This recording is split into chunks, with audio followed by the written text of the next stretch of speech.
Pinagmasdan ni Meng Jugong si Kinnan ng ilang sandali at naisip, hindi ko akalain. Sa loob lang ng ilang buwan na hindi kami nagkita, ang cultivation level ng batang ito ay umabot na sa 9th level Earth Immortal. Higit pa rito, nakapasok na rin siya sa Dao Realm of Minor Accomplishment. Kaya sinabi niya, Kinnan, dahil nagkataon lang na nagkita tayo ngayon, kailangan mong labanan ako. Naisip ni Kinnan, inaakala ng taong to na ako ang katawan ng kalamidad kaya gusto niya akong labanan. Hayaan na nga. Sasabihin ko na lang sa kanya ang totoo para hindi na niya ako guluhin pa.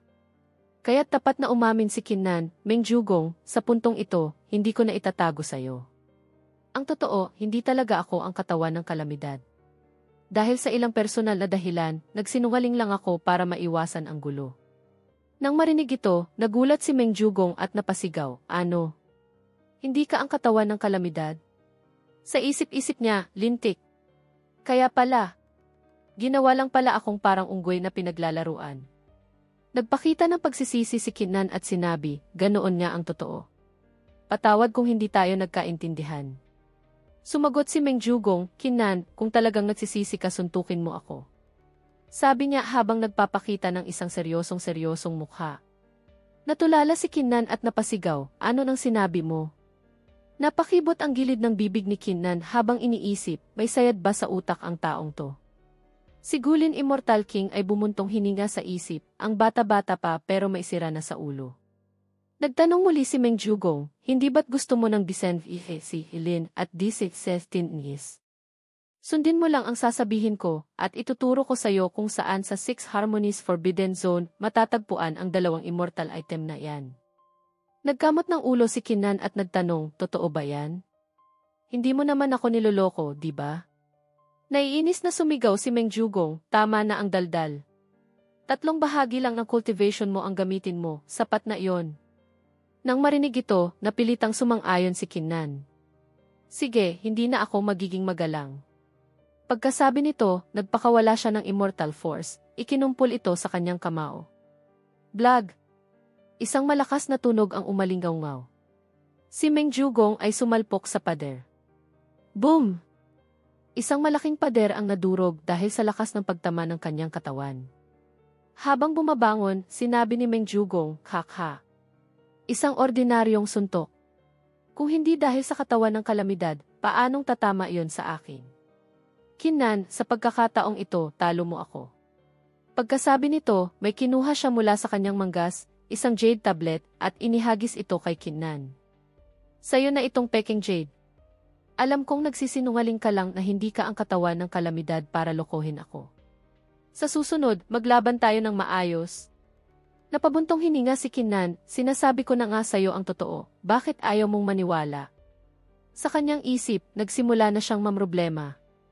Kaya pala nagpasuntok siya, para subukan kung ako nga ba talaga ang katawan ng kalamidad. Lalo ko lang pinalala ang sitwasyon. Nasa gilid naman si Gulin Immortal King at naisip, kahit nahangal pa rin siya, at least hindi sira ang ulo niya. Samantala, ang lalaking gustong pumatay kay Kinnan kanina ay takot na ngayon. Mukhang maganda ang relasyon ni Kinnan at Meng Jugong. Buti na lang hindi ako nagpadalos-dalos kanina. Kung dahil dito ay magalit sa akin si Meng Jugong, kahit si Itay ay hindi ako mapoprotektahan. Biglang, isang boses ang umalinggaw-ngaw mula sa kalangitan, sa wakas, natagpuan din kita, Kinnan. Tumingala si Kinnan at naisip, Long Xuanling. Paanong nakasunod siya hanggang dito sa 4th Small Immortal Realm? Talagang parang multo na hindi mapakawalan. Pagdating ni Long Xuanling ay agad itong sumugod. Kinnan, mamatay ka na. Boom! Isang atake ng Immortal Force ang bumagsak. Mabilis na umiwas si Kinnan. Naisip niya, ang cultivation ni Long Xuanling ay umabot na sa 5th level Heaven Immortal. Ang mga taong nakaitim na balabal sa likod niya ay 5th level Heaven Immortal din, malaking problema to. Agad siyang yumuko, kumuha ng puwersa sa kanyang mga binti, at ginamit ang World Stepping Art para tumakas. Habang tumatakbo, naisip ni Kinnan, kung patuloy akong makikipaglaban kay Long Xuanling sa loob ng syudad, tiyak na maaakit ko ang atensyon ng Wanzhong Immortal Pavilion at ng Ancient Island of All Kings.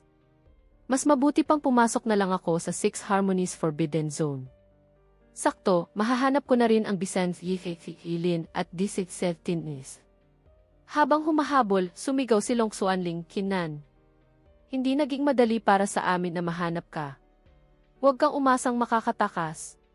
Kinuha ni Kinan ang kanyang transmission token at sinabi, kailangan kong bigyan ng babala ang grupo ni Baguan. Mula sa Jade Tablet, isang boses ang narinig, patay. Kinan, tumakbo ka na. Nandito na ang mga demonyong sina Jiangju Immortal King at Zhukang Immortal King.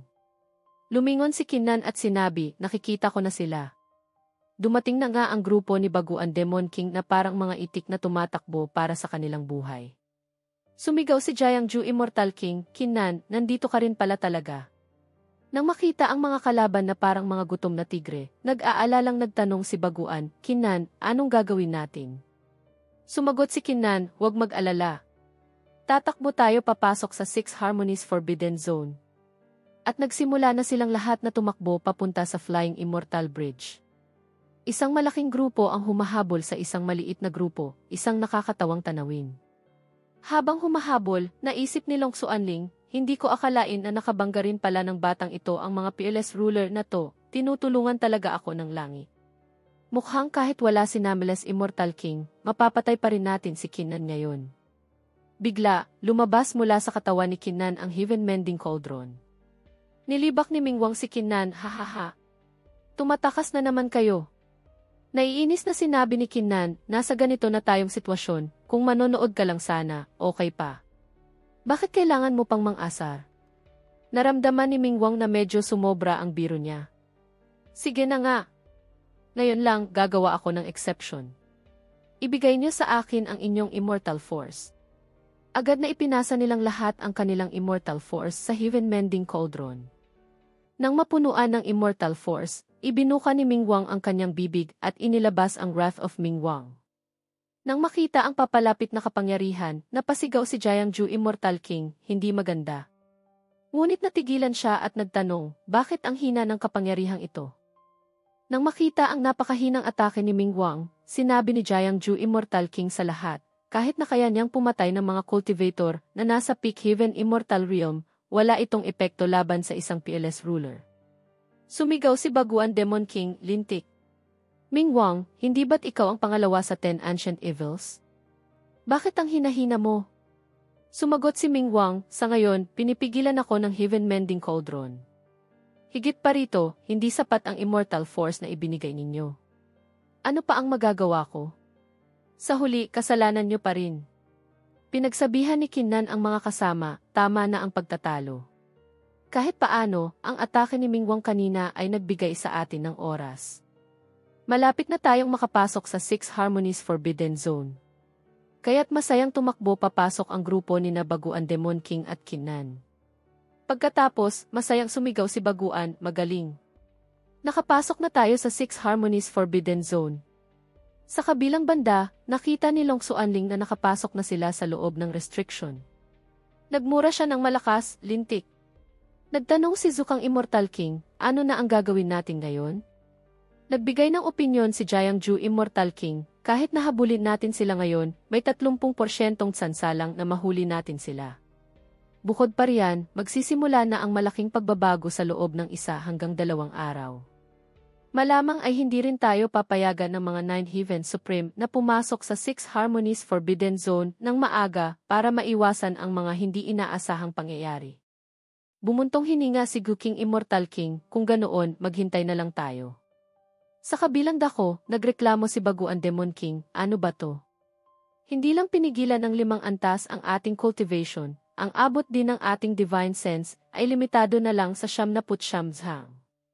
Nagkibit balikat si Kinan at sinabi, hindi ba't mas maganda yan? Kahit na sumunod pa ang grupo ni Jiangju Immortal King, madali natin silang maiiwasan. Biglang, may naramdamang kakaiba si Kinan sa loob ng kanyang katawan. Naisip niya, ha? Iyon ang asul at puting bulaklak. Sa loob ng Sea of Consciousness ni Kinan, ang asul at puting bulaklak at ang ownerless map ay walang tigil na gumagalaw ng kakaiba. Naisip ni Kinan, mukhang hindi nga pangkaraniwan itong Six Harmonies Forbidden Zone. Bago nito naapektuhan ang mga Great Forbidden Grounds at Immortal Blessed Lands, tahimik lang ang bulaklak na ito. Pagkatapos, sinabi niya sa lahat, kanina, binigyan ako ni Meng Jugong ng isang jade slip na naglalaman ng lokasyon ng BNF, Hilin, at DC-15 inch. Titingnan ko muna. Pagkatapos ay hahanapin natin ang dalawang immortal item na ito. Kaya't kinuha ni Kinnan ang jade slip para tingnan. Isang hanay ng mga rune ang otomatikong lumitaw sa harap ni Kinnan na bumuo ng isang mapa na may dalawang markadong lokasyon. Matapos itong isaulo, sinabi ni Kinnan sa lahat, sige, sumunod kayo sa akin. Makalipas ang kalahating oras, nakarating sila sa unang markadong bundok. Pinagpapawisan si Baguan Demon King habang nagbubuntong hininga. Sa buong paglalakbay natin, 15 kalansay mula sa Heaven Immortal Realm na ang nakita natin. Nasa pinakalabas na bahagi pa lang tayo pero ganito nakapanganib. Talagang hindi biro ang reputasyon ng Six Harmonies Forbidden Zone. Naramdaman ni Xiu Shenliang ang panlalamig sa kanyang likod. Naisip niya, huhuhu, ayokong mamatay. Biglang huminto si Kinnan at sinabi, dito na yon. Nagtatakang nagtanong si Xiu Shenliang pero wala namang kahit ano rito. Itinuro ni Kinnan ang kanyang daliri at sinabi, mayroong isang invisible formation na nakapalibot dito. Kahit isang Heaven Immortal Realm Cultivator ang dumaan, hindi niya ito mapapansin. Pagkatapos, isang special passage ang nagbukas. Inanunsyo ni Kinnan, ito ang tunay na pasukan. Nagkunwaring nag-iisip si Baguan Demon King at sinabi, napakapanganib dito. Hayaan ninyong ako ang mauna. Pagkasabi nito, sumugod si Baguan Demon King na parang hangin. Naisip ni Kinnan, malinaw na gusto niyang makuha ang unang pagkakataon, pero ang ganda pa ng pagkakasabi niya. Pagkatapos, sinabi niya sa iba pa, pumasok na rin tayo. Sumang-ayon ang lahat. Hindi nagtagal, nalagpasan din ni Kinnan at ng grupo ang daanan at nakapasok sa loob.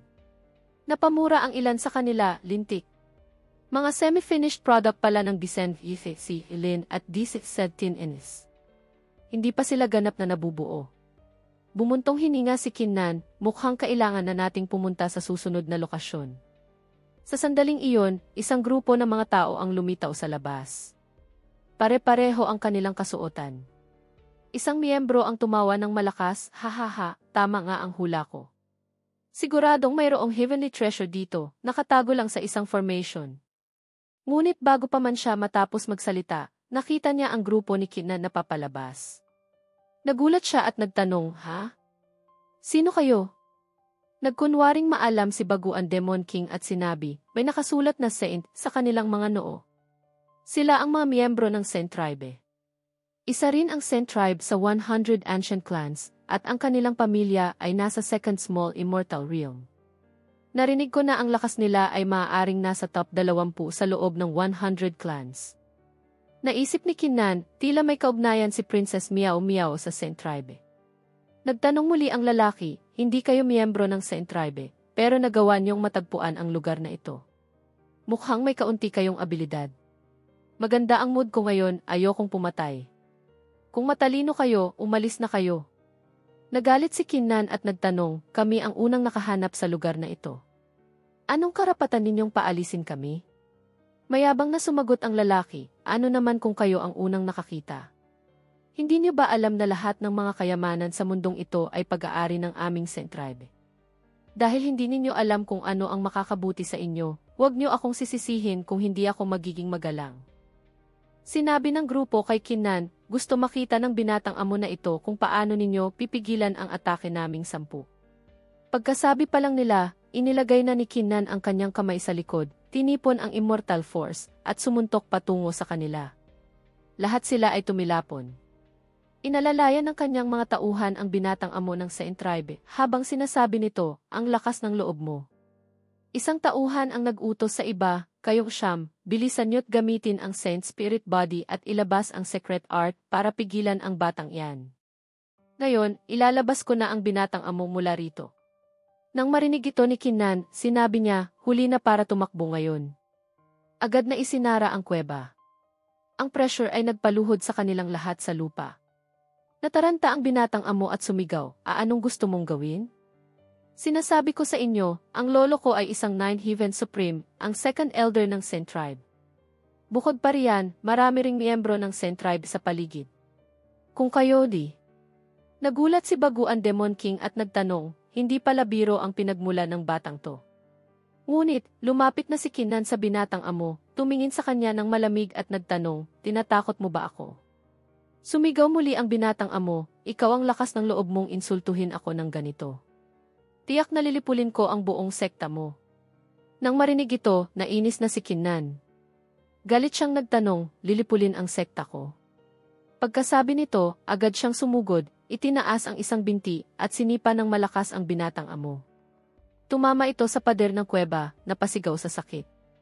Ipinakita ni Baguan Demon King ang kanyang malupit na mukha at sinabi kay Kinnan, Kinnan, ang isang taong tulad nito na walang alam sa mundo, ipaubaya mo na sa akin ang pagtuturo ng leksyon.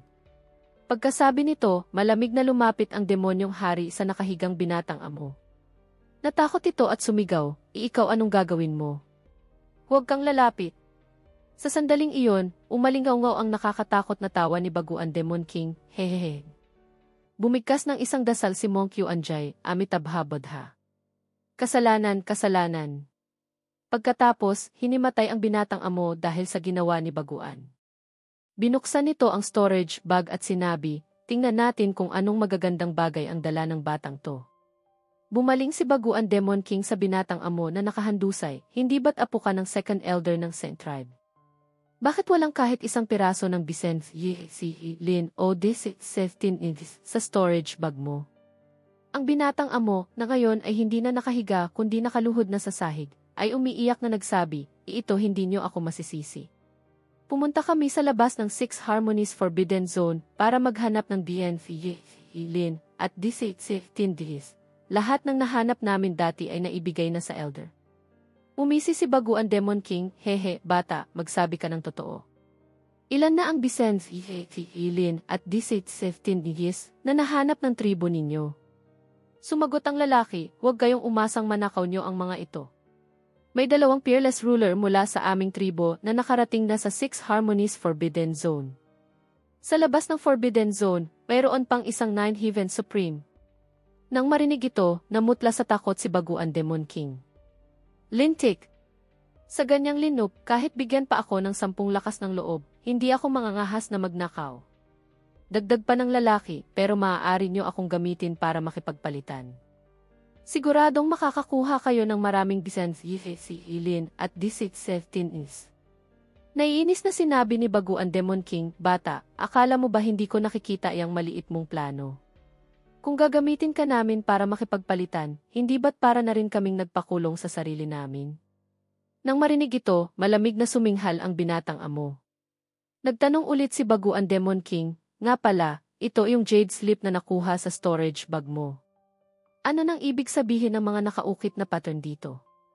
Ipinaliwanag ng binatang amo, iyan ang lokasyon ng mga minahan na may Gianf Lin at D17 na natuklasan namin. Pero, mga semi-finished product pa lang ang mga iyon.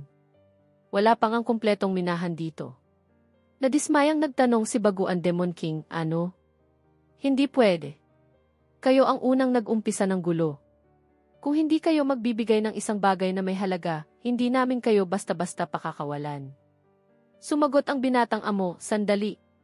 Pwede kaming magtulungan para gamitin ang Saint Spirit Seal.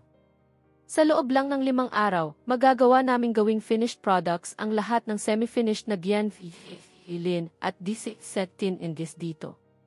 Galit na sumigaw si Baguan Demon King, 5 araw. Malapit nang mangyari ang malaking pagbabago, sino ang may oras na maghintay sa'yo? Nag-isip si Kinnan habang nakahawak sa kanyang baba. Kung kayang pabilisin ng Saint Spirit Seal ang pagbuo ng Bisenf Lin at D17 edi ang Master Spirit Seal na pinag-aralan ko noon para i-refine ang Dao Melting Immortal Flame Seed ay mas malakas pa siguro kaysa sa Saint Spirit Seal, di ba?